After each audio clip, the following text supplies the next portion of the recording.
Auspicious greeting, everyone. Welcome back to our History of Indian Buddhism. Today will be our class 9, and in class 7 and 8, I already introduced to you about the Madhyamika school. And start from today, we will have 2 classes to talk about another important school in history of Indian Buddhism, which is the Yogacara school. And this Yogacara school mainly talks about the function of mind. And I have to say that this is not an easy school to understand because for the Yogacara, they really dig into the mind and try to explore function of mind into detail. So Yogacara is not that difficult, that easy to understand. However, since we only have 2 classes, which are considered quite short, so I will just give a very brief sharing with all of you so that at least you have some understanding about this school. So the brief introductions of the Yogacara school. Yogacara school. The Yogacara practitioners of yoga school, also known as Chitta Matra, mind only, or Vijnanavada, consciousness school, is one of the 2 major schools of Indian Mahayana Buddhist thoughts, which flourished in classical India from the 3rd to 4th century CE to the 9th century CE.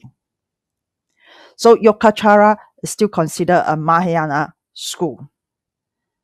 Yogacara school, also known as the consciousness-only school, is a 4th century outgrowth of Mahayana Madhyamika Buddhism. So Madhyamika Buddhism start earlier. It really talks about the idea or the concept about emptiness. However, during that period of time, or after Nagarjuna passed away, a lot of schools continue to talk about the Madhyamika. However, it get through the extreme teachings whereby it becomes a concept of nihilism. And that's why later on, there are other writings to try to refute the misunderstanding thinking about the emptiness. Yogacara was one of the school. So Yogacara itself is not specific meditative practice, but it's means to be applied as a descriptive tool to understand situations of actions and intentions in our mind. The final goal is the complete clarification of consciousness into wisdom. Consciousness into wisdom. How do we clarify or how do we purify our mind consciousness into wisdom? This is the objective of the Yogacara when they start to have these teachings coming out.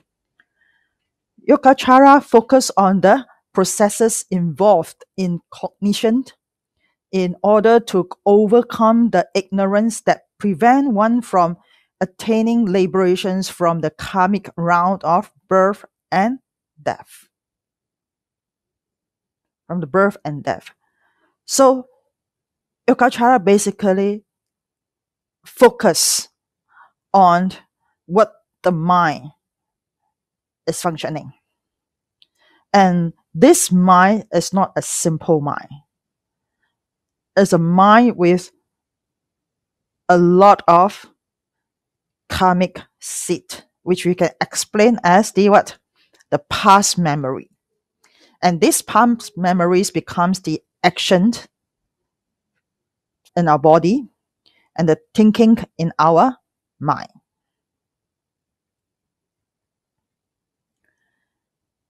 Yogacara consider enlightenment a state of true suchness or thusness, meaning that it is the ultimate nature of all beings. So this come back into what the Buddha or the prince, when he was born, the first thing that he said was, amazing, amazing. All sentient beings in this world have Buddha nature.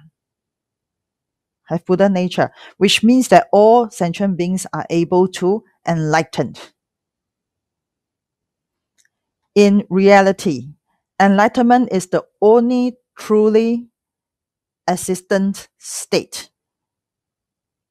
So Yogacara is trying to go back to the Buddha's time and try to tell people is that ultimate purpose of learning the Dharma is to be able to attain enlightenment and reach to the shore of liberations from the circle of birth and death.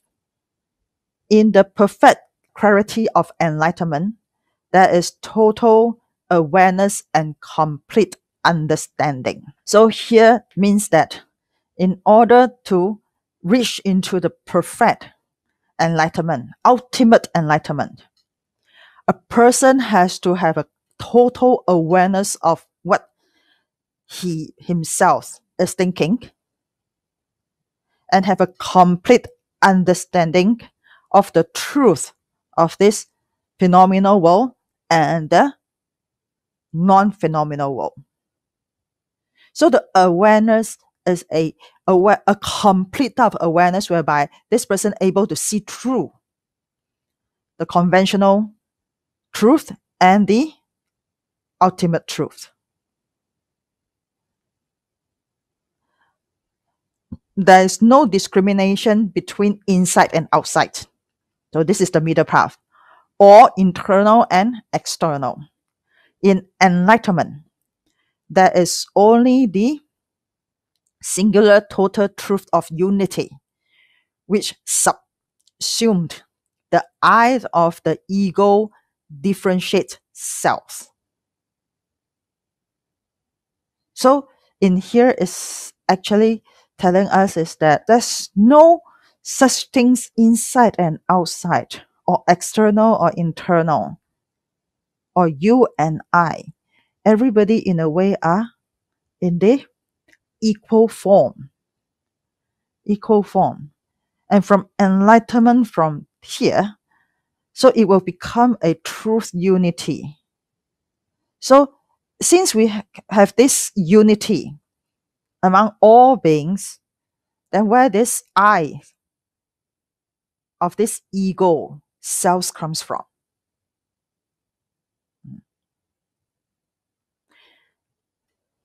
Yogacara sustained attentions to issues such as cognition, the function of mind, consciousness, perception, and epistemology, coupled with claims such as external objects do not exist, has led some to misinterpret Yogacara as a form of metaphysical idealism. So the Buddha's teachings are very direct and very clear to us, especially when he talks about the three dharma self. Everything in this world are impermanent, and there's no self. This already show to us that everything change, and that's why the nature is empty, sunyata. However, unfortunately, people misunderstood about this and become nihilism. So that even our mind are empty. So people are not thinking anything. And they thought that this is the ultimate teachings. So the Yogacara practitioner trying to use the function in the mind to tell people that we still need to use this consciousness, this cognition, perception, epistemology in the mind when interacting with the external factors in order to be able to see through the truth of this phenomenal world, and also the non-phenomenal world, or we so-call the supra mundane world. So this basic introductions about the teachings, the ideas in Yogacara is already shown to us is that they are not actually refuting the teachings from Nagarjuna. They are trying to refute the misunderstand teachings from the other schools about Madhyamika. And they're trying to bring back the teachings from the Buddha. However, Yogacara trying to analyze the mind, it becomes more and more complicated. History background of Yogacara. The founding of Yogacara is traditionally credited to two half-brothers, Asanga and Vasubandhu. They were from the 4th to 5th century CE. Most of its fundamental doctrines had already appeared in a number of scriptures a century or more earlier, most notably the Sadinamochara Sutra, eradicating the hidden connections. The key Yogacara concept introduced in this sutra, because the pronunciation is so difficult, so I'm not going to pronounce it out, are the notions of omnicognitions, three self-natures, the alaya vijnana, which is the warehouse consciousness, or we call it the eight consciousness, overturning the basis. So in a way is that in the Yogacara concept is trying to break off the function in our mind by trying to elaborate the mind into different levels. And this sutra proclaim its teachings to be the third turning of the wheel of Dharma. So the first turning was during the Buddha's time, the second Nagarjuna's time, and the third, which is the Asanga and Vasubandhu time. So here I'm going to show it to you. The first turning by emphasizing entities, the dharmas, the aggregates, etc. Well, hitting emptiness might lead one to hold a substantialistic view. So the Buddha during that time did not emphasize a lot about sunyata, emptiness. However, in his teachings of the Four Noble Truths, the Eightfold Path, the Three Dharma Cells, and the Dependent Origination, it's already bring out, or in a way it's like hiding the teachings of emptiness in these teachings. And after that, during the Nagarjuna's time, the second turning, the teachings of the Madhyamaka school, respectively had expressed the Dharma through incomplete formulations that require further elucidation in order to be properly understood and thus effective. So the Madhyamaka school trying to elaborate to the people the ultimate teachings from the Buddha in order for the people to understand the objective of the Buddha's teachings. And they want to make it more effective for the students or the practitioner to understand in order to liberate out from the circle of birth and death. Unfortunately, humans like to think a lot and ends up misinterpret the teachings. So a lot of debate, a lot of school established, a lot of school distinguished, a lot of school disappeared, and schools established again, and a lot of debate during that time to argue about their understanding of the Dharma. And due to this reason, the third turning was a middle way between this extreme that finally make everything explicit. The Yogacarin embarked on a massive systematic synthesis of all the Buddhist teachings that had preceded them, scrutinizing and evaluating them down to the most trivial details in an attempt to formulate the definitive Buddhist teachings. Again, the passion is very simple, trying to clarify the misunderstanding of the teachings from the Buddha. However, when we start to clarify things, try to make it systematic, wordings get more and more, and things get very complicated and even more difficult for people to understand. So just imagine during the Buddha's time, his teachings were very simple. Four Noble Truths, Eightfold Path, Three Dharma Seal, Dependent Origination. Cover most of the things. Unfortunately, those monastic or the Sangha 100 years later, 1,000 years later, they couldn't understand.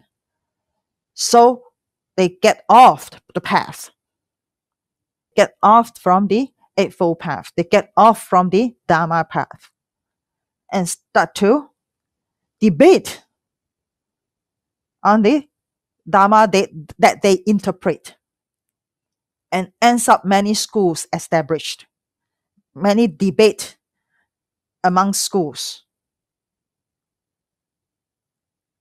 And of course, those masters that win, their teachings will continue to pass on to the next generation.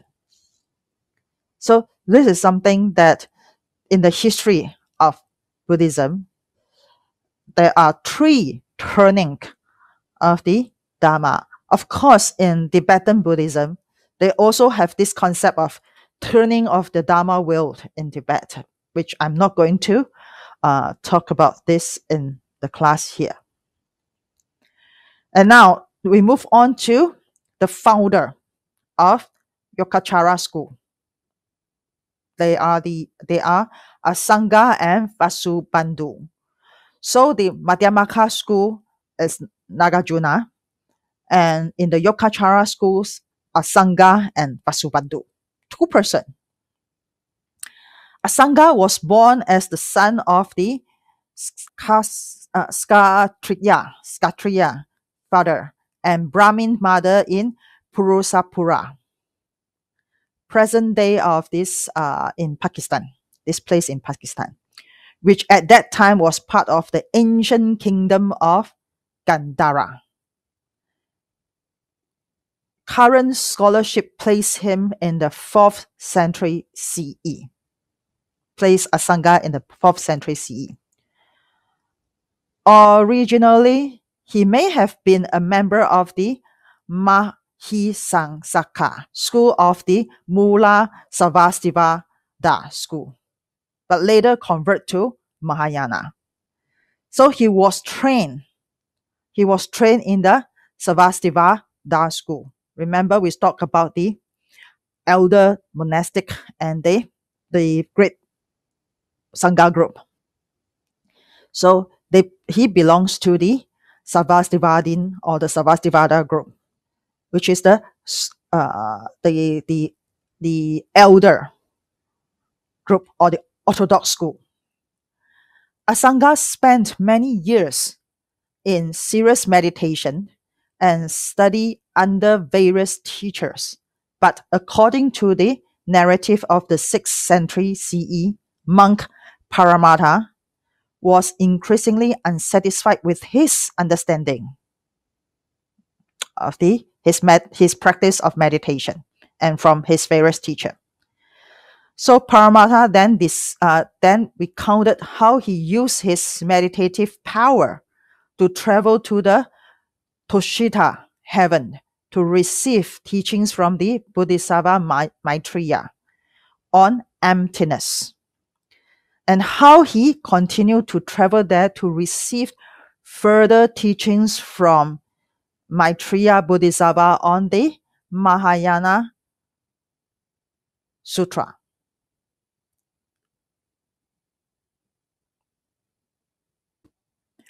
So in here, it says that actually Asanga treat meditation seriously as his practice and learn from many teachers. However, he was not satisfied. He was not satisfied with the teachings. So through his meditations his meditation, he went to the Tushita heavens to learn from the Maitreya Bodhisattva about the teachings of emptiness. And then from learning from Maitreya Bodhisattva, he start to know about the Mahayana Sutras. Asanga experiences led him to travel around India and propagate the Mahayana teachings. According to Taranatha, History of Buddhism in India, he founded 25 Mahayana monasteries in India. Asanga went on to write some key theses, we so call it the Sastra, on the Yogacara schools. The first are the 3 works which are widely agreed by ancient and modern scholars to be written by Asanga. So, of course, Asanga and his half-brother, Vasubandhu, they compile the thesis into compile a lot of thesis in the Yogacara schools.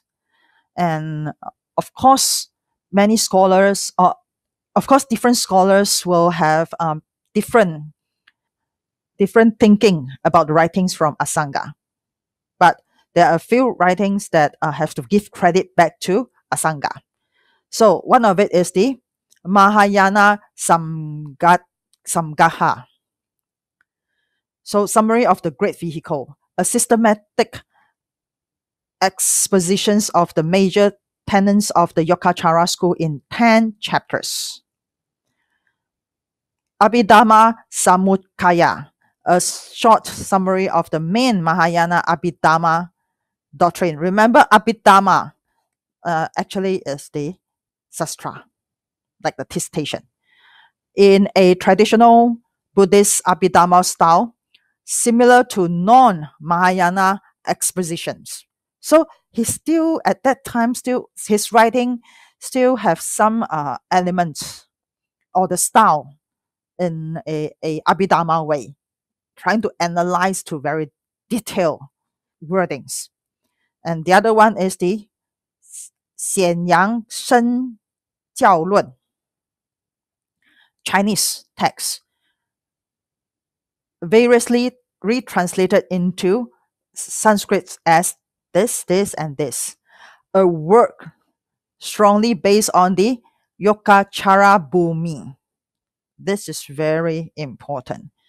Any of the people would like to study about Yogacara school have to read this Yogacara Bhumi. this Yogacara Bhumi, only available in Xuanzhuang Chinese translation, but parallel Sanskrit passages can be found in the Yogacara Bhumi. The translator Xuanzhuang, Master Xuanzhuang, brought this Yogacara Bhumi back to the soil of Chinese and then translated out into classical Chinese. So this is Asanga. There are more information about Asanga, but I will just give a few points to introduce this great monastic or this great master to all of you.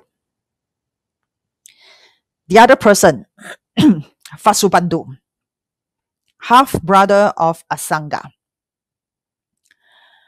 Vasubandhu was a prominent Buddhist teacher and one of the most important figures in the development of the Mahayana Buddhism in India. There's some mistake here. Vasubandhu was born into a Hindu family at Purusapura, same as Asanga, in the state of Gandhara in northwestern India.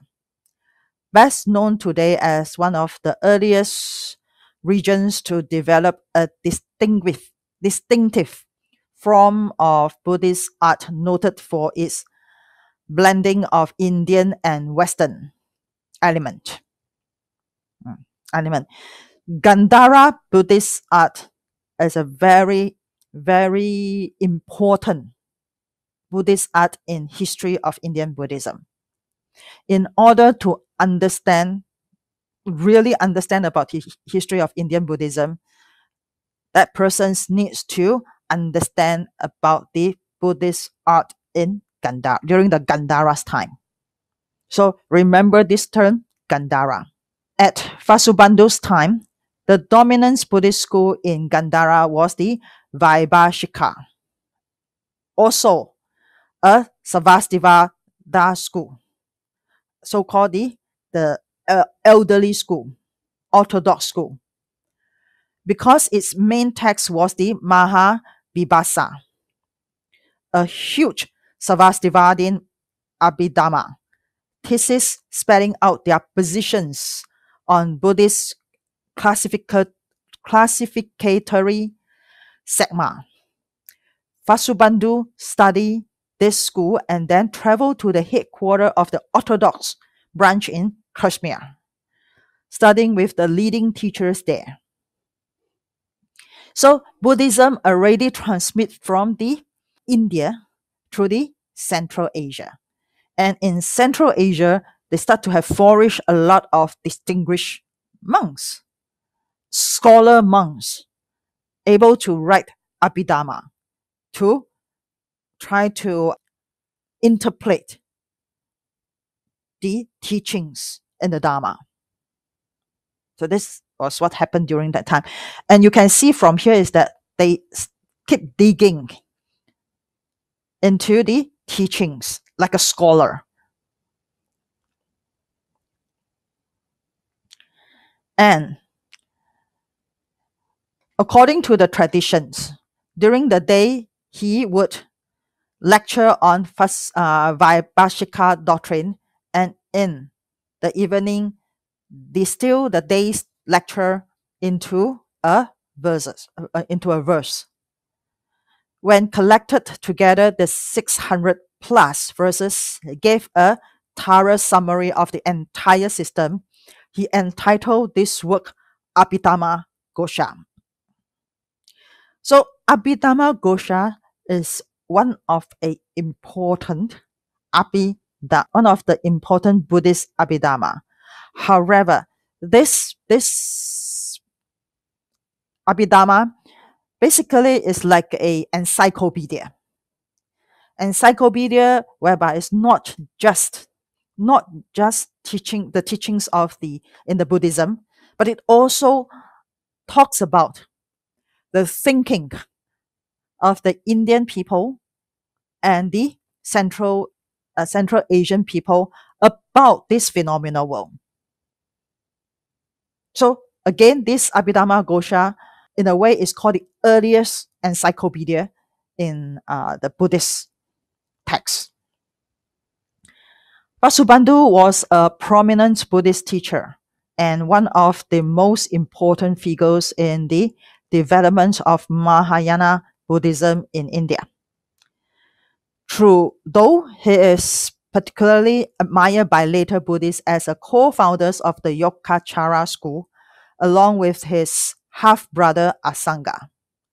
His pre-Yogacara works such as the Abhidhamma Ghosha and his auto commentary, Abhidhamma Ghosha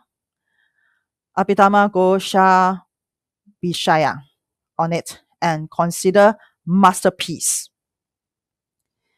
He wrote commentaries on many sastras, works on logic, devotional poetry, works on Abhidhamma classification, as well as original and innovative philosophical thesis. Some of his writings have survived in their original Sanskrit form, but many other, particularly his commentaries, are extant only in their Chinese or Tibetan translation. The reason is because a lot of his writing were placed in Nalanda school, university, and through the invasion of the Islamic soldier, they burned the Nalanda university, and a lot of the Buddhist texts, sutras, commentaries were burned during that time. So those that still remained, some of them are just part and pieces. And from here you can see that Vasubandhu is not just a Buddhist teacher. He's also a person that have a lot of knowledge in different things. And he don't just teach about the teachings in Buddhism. He also teach about poems, about the logical thinking, a lot of things. So he was considered an amazing professor during that time. So we have another brief introduction about the founder of Yogacara, Vasubandhu. And now we talk about the translator of Yogacara in China, Master Xuanzhuang. Since our temple is a Chinese Buddhist temple, so I have to mention about the translator that translate the text from Yogacara to the classical Chinese wordings.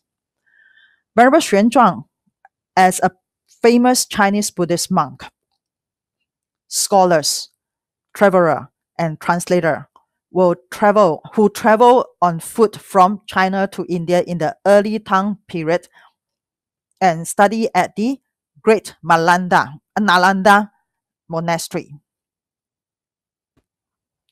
When he returned, he brought with him some 657 Sanskrit texts, perhaps even more than that.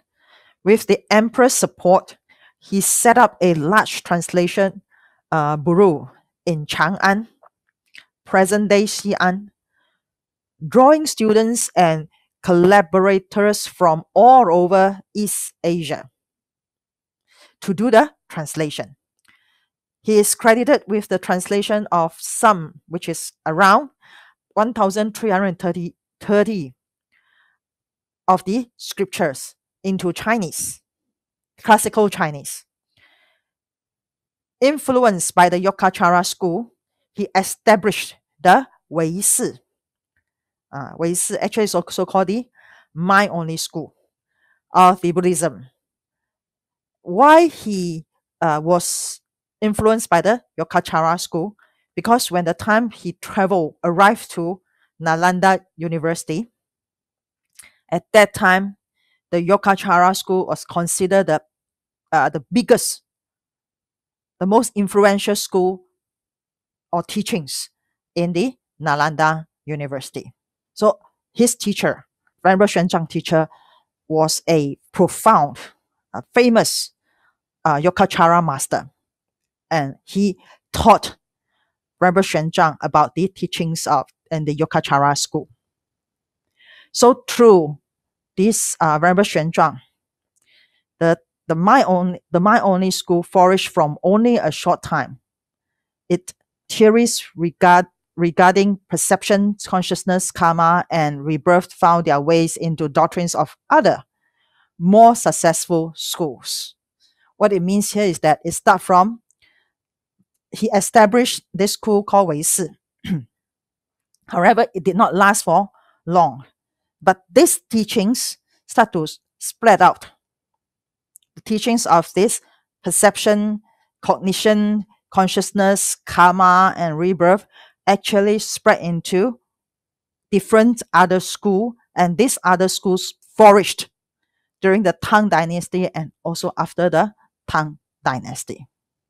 And also, this Wei Shi school transmitted to Japan and Korea. So, the major texts in Yogacara.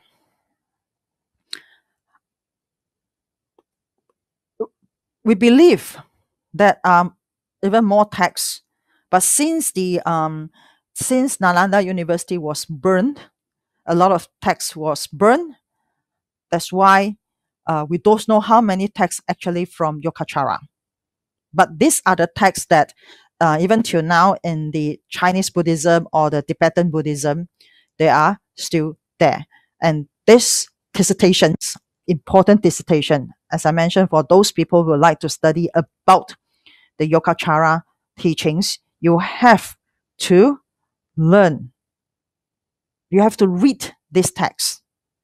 So, for example, in Chinese Buddhism, the first text, Yu Qie Sidi Lun, Yogacara Bhumi Sastra, we mentioned earlier, by Asanga. This is something that must read. And Baifa, this also need to read. This sutra must read. And this Mahayana Samgaha Sastra has to read too. Trimsika, Vimsatika have to read too. And Cheng Wei Shi Lun, the Chinese, classical Chinese text, have to learn, have to read through. And here, the text secondarily related to Yogacara, Lankavatara Sutra, and this Da Cheng Zhuan Yan Jing Lun, Mahayana Sutra Lamkara. Have to know about this. So that's why I mentioned that it is not easy. It is not easy to study the teachings in Yogacara because a lot of texts you need to read, and all these texts in a way is that with a lot of wordings and a lot of explanation, which sometimes become more confusing. And you will, from later on, I'm going to introduce about the teachings in the Yogacara schools. So these are the teachings that classified out by a scholar. So I try to make it simple for you to look into it. And in next class, I will only pick a few of these teachings to give a brief introductions to you. I won't go all of them because a lot of them are not that easy to understand. The first one, the mind of enlightenment, enlightened wisdom, three Buddhic bodies, three wisdom, consciousness, karma, dharmas, 8 consciousness, 7 consciousness, 6 consciousness. You might be wondering is that there's already a consciousness here. Why there's a consciousness, 6, 7, and 8 consciousness? So this consciousness and this 3 consciousness, are they the same? And 6, 7, and 8, what are these consciousness? 3 modes of knowledge, 3 kinds of states: perceptual consciousness, another consciousness, 3 natures, 6 levels of existence, 3 realms, 9 grounds, 3 kinds of feeling, 3 moral natures.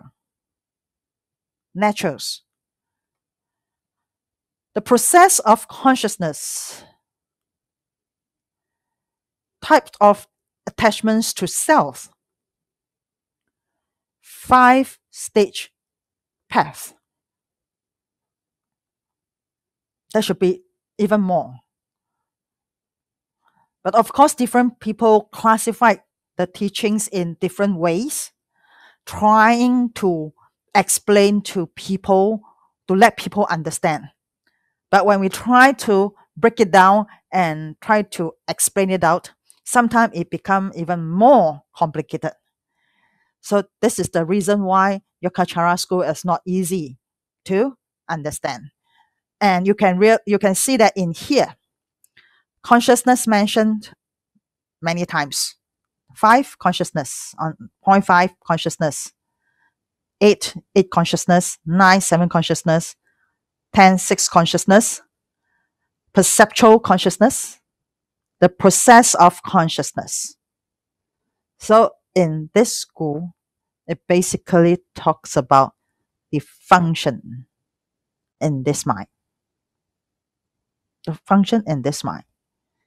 And how this function in this mind influence our life. How it influence our life. And most important is that when we study about this Yogacara school, will it be able to help us to live a more peaceful, lesser defilement life? If we study about the Yogacara school and it won't help us to live a more comfortable life, then you have to ask yourself is that why do I need to know so many?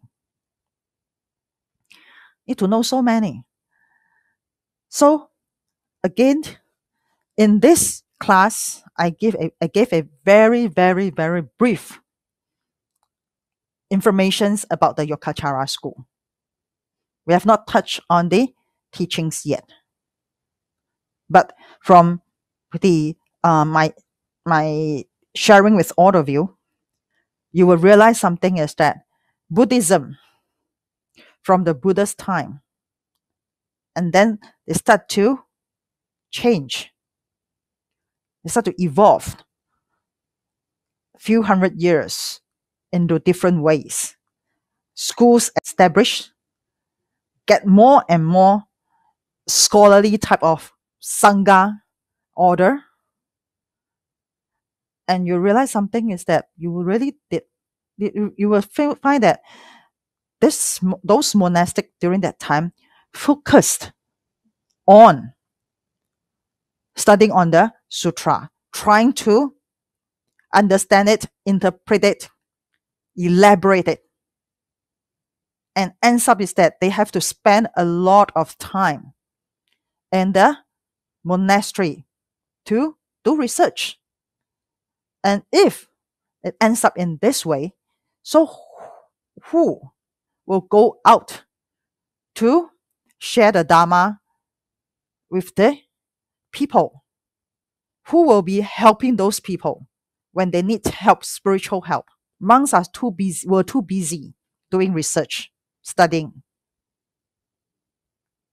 And since they need to do research and studying, and they have a monastery, definitely they will have people doing the food offering and also getting support from the king.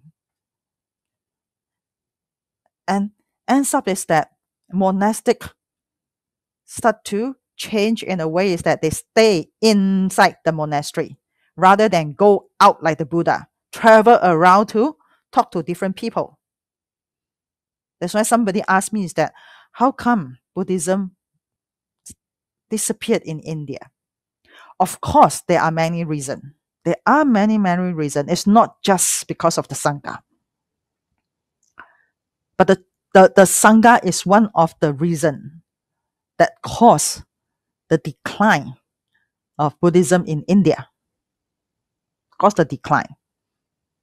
And of course, the invasions of the Muslim to India, and they start to destroy Hinduism and Buddhism, is one of the main cause that caused Buddhism to disappear in India. But you can see that Hinduism also get attacked by the Muslim, but Hinduism still remained in India. And why Buddhism disappeared?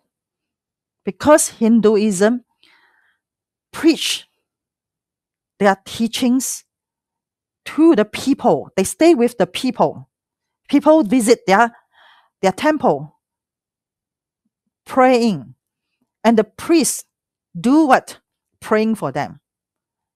As for the Sangha, or the monks in the Buddhist order or the Sangha order, a lot of them do research. They did not interact so much with the people.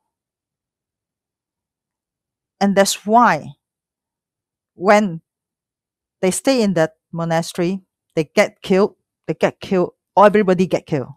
That's the reason why humanistic Buddhism is so important, is that we need to step out. We need to interact with the people. With people. We don't just stay in the temple and do research, because people need help. And that's the purpose of having these teachings from the Buddha. Buddha don't do research. Buddha, he walk out and help people. So today we will have this brief introduction, and next class we will have a brief introduction on the teachings in the Yogacara, and next class will be the last class. So I hope to receive some of the questions from the students, whereby I can answer your questions. So thank you very much, and I will see you next class. Amitofo.